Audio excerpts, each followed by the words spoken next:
Okay, this is the front body line drill. All you're going to need is some floor space and a stick. Depending on your shoulder mobility, you might need a longer stick. You need something that feels comfortable to have overhead and you have your elbows straight. So if you're really, really tight in the shoulders and then you have some sort of closing angle pain or some sort of restriction overhead, then you might need to go wider with your hands. Ideally, you would work towards being able to have your hands roughly shoulder width apart.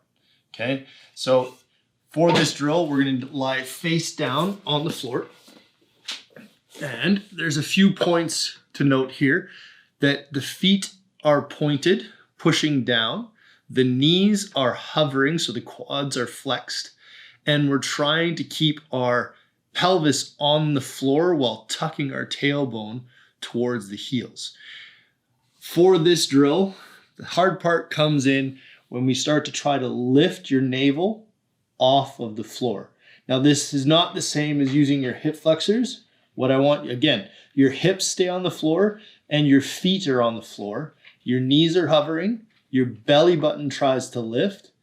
And then the last and the hard part is the nose gently touches the floor while the hands hover. So you're trying to make your body as straight as you can. Feet push down, knees hover. Hips push down, belly hovers. Nose is gently touching the floor as the hands are trying to lift as high as they can without the elbows bending. All right. Goals for this exercise should be trying to work your way to a 1 minute hold. You can do that by starting with 10 seconds. If you can't lift your hands off the floor, that's a shoulder mobility restriction. So working on shoulder flexion and internal rotation, external rotation is going to be a big help on eventually being able to lift the hands. But you can still do this exercise going wider with your hands. And even if you can't lift the stick, as long as you're trying to lift the stick, it's still teaching you that internal activation.